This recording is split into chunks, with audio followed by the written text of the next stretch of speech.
Hi, I'm Molly with the Northern and Yorke Landscape Board, and today I'm just going to do a really quick run through of a carbon calculator. We're going to have a look at the Primary Industries Climate Challenges Centre's greenhouse accounting framework tools. They're Excel based, you might hear them be called the GAF tools. So we need to go and find those. So I just Google PICCC space GAF, and for me it pops up right at the top. Hopefully for you it'll be somewhere near the top there. Click on this one with tools and up pops all of the different tools. I'm going to zoom in just a little bit so you can see better. There's a list, different commodities, dairy, sheep and beef, cropping, feedlot, sugar, cotton, it goes on. Today I'm just going to have a look at the cropping one. We'll use that. Click on that one. Up it pops. I want to download this file. I want to open it. It's downloading, and now I'm going to click on that and it should pop up in a second. It pops up. I want to go all the way to the start of those tabs. So this little arrow in the corner, I want to click that until data summary pops up on the edge here.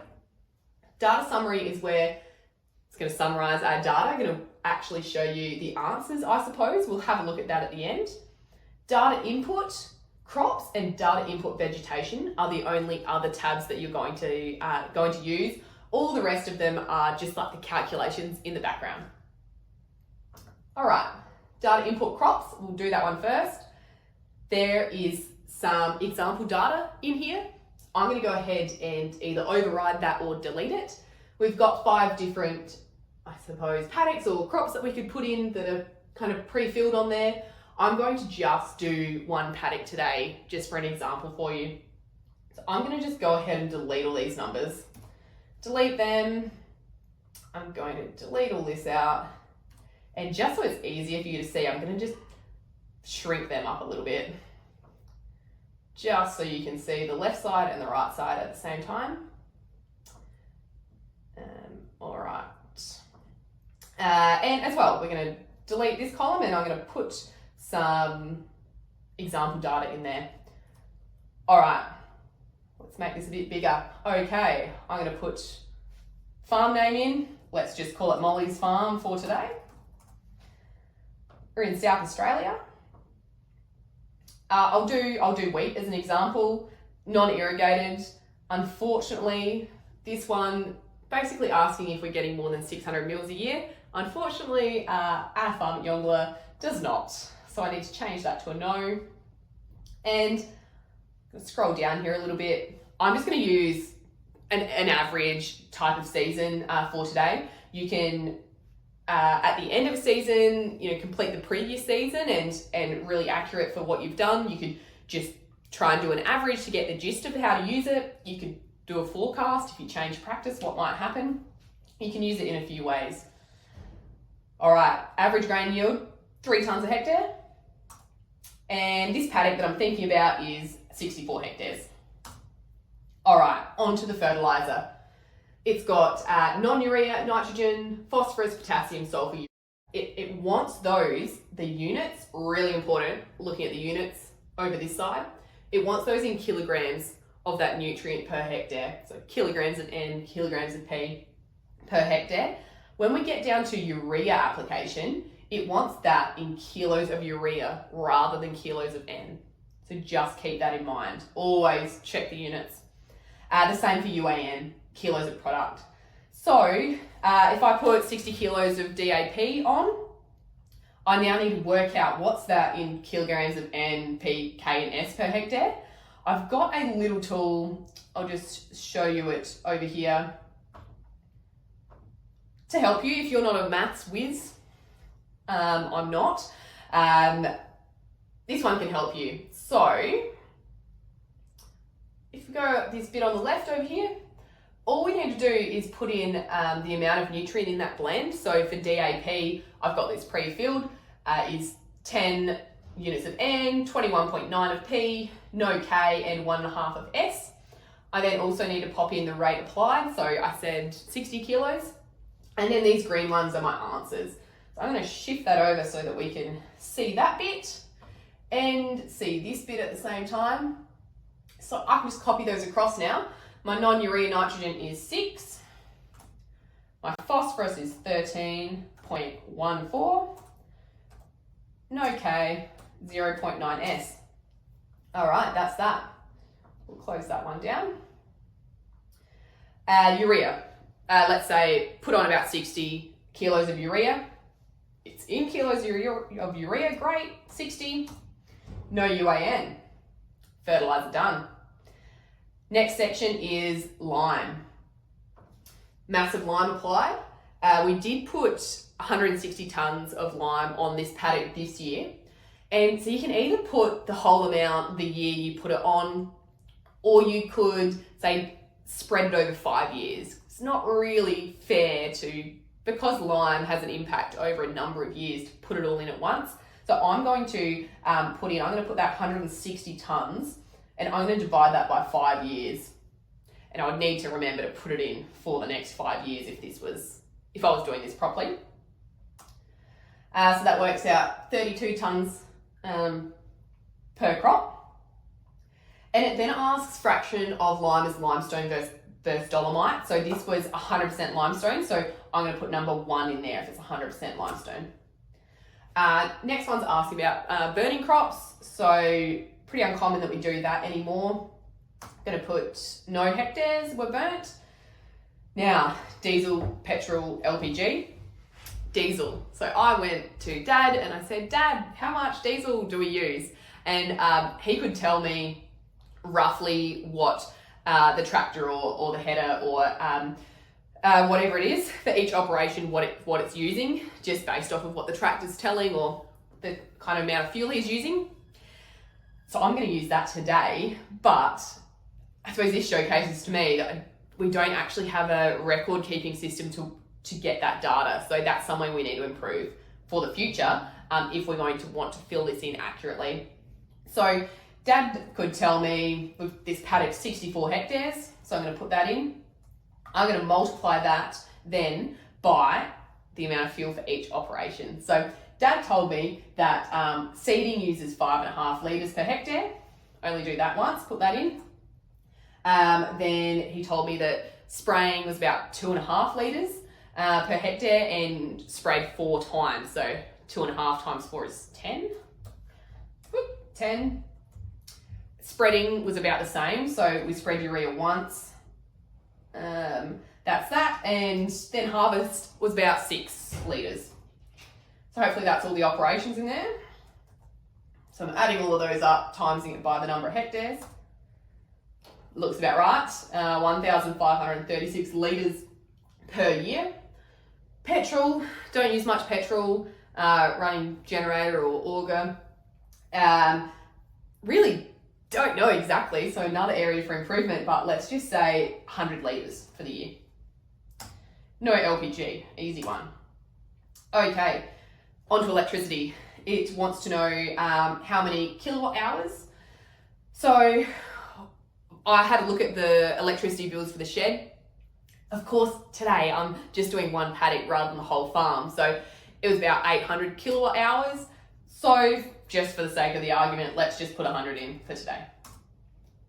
I could go back and divide that by the whole farm and work that out a little bit more accurately. It's next asking about renewables. No renewables for us, so 0. And I just need to allocate 100% of that electricity to this one crop because I'm only doing one crop. Pretending today that we've only got one. All right, and now the last section here is about herbicides and pesticides. This bottom one is paraquat, diquat, and glyphosate added together down here. And then this top one is all of the other herbicides and pesticides added together. It wants the units over here, it wants it in kilograms of active ingredient per farm. So a little bit more maths is needed here. I'm going to jump back to that spreadsheet that I had open just before. And it looks like this. I've got the fertilizer on one side and a little tool to help with the chemicals on the other side. And so this part, let's make that a little bit bigger for you. So on here, we really pop the product name, the active ingredient name over this side. If you don't know the active ingredient name, you might need to look up the label. You may also need that label to work out the amount of active ingredient. Sometimes you can work it out from the name, like glyphosate 450. The active ingredient is 450 grams per litre, but they don't all say that, so you might need the label to look that one up. So fill that one in. I've then got the maths working this bit out for you in the spreadsheet. We need to know the application rate, so you're putting on it 1 litre per hectare or 500 grams per hectare, how many times you're putting it on, and how many hectares have you applied it to, and then it'll, in green, give you the answer. So if you scroll past this example part, I've got a heap of blank rows, so you can add things in here. I've got it pre-done, so I'll move over to that spreadsheet, move over here. I've popped in these different chemicals that we'd normally use. So I filled all that information out and it's given me my kilos of active ingredient for that paddock. So I've told it that it's 64 hectares over here.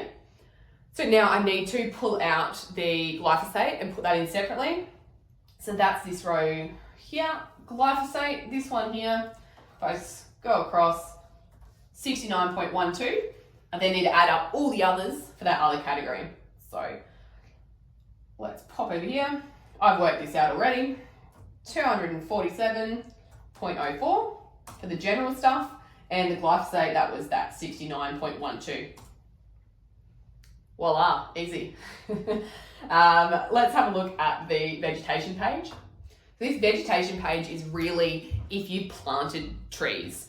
If you've got trees that are remnant vegetation, old stuff that's been there forever and just naturally regenerates, that doesn't really count. We're really talking about new trees that are growing and storing carbon that we can include.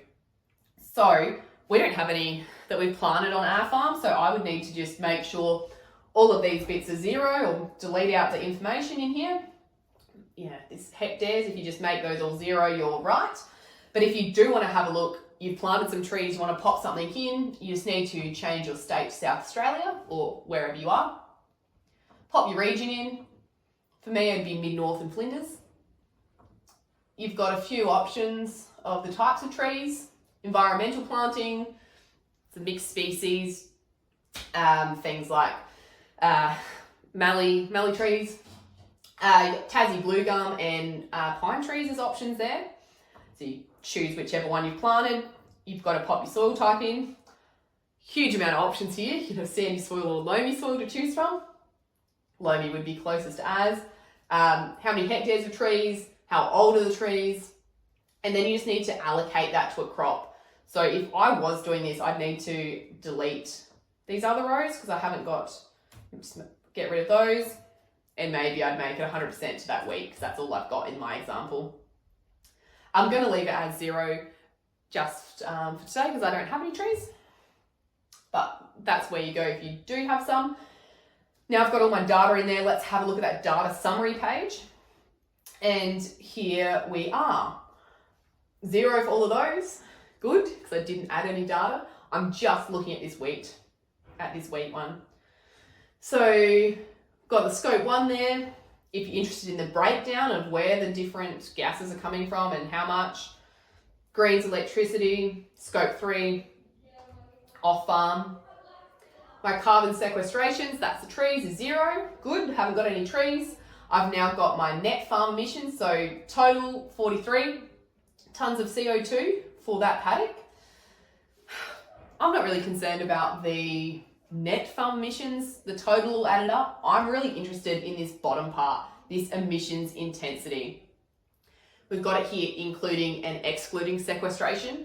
Because I've got no sequestration, it's going to be the same number, but that will change if you include the sequestration if you've got some. So emissions intensity, if we scroll across to the units here, it's in tonnes of CO2e, so CO2 equivalent, all the greenhouse gases added together, divided by the tonnes of crop. So this for me is tonnes of CO2 equivalent per tonne of wheat. So for me here, 0.22 tonnes of CO2 per tonne of wheat. You can also see if you scroll out and over here, we've got a bit of a pie chart. It's showing me that 53% of my emissions are pre-farm, 15% on fuel, 18% on fertiliser, 13% on crop residues. Just gives you a bit of a breakdown. So that's a really quick just run through of carbon calculator. If you do have a go, have questions, want to know more, get in touch.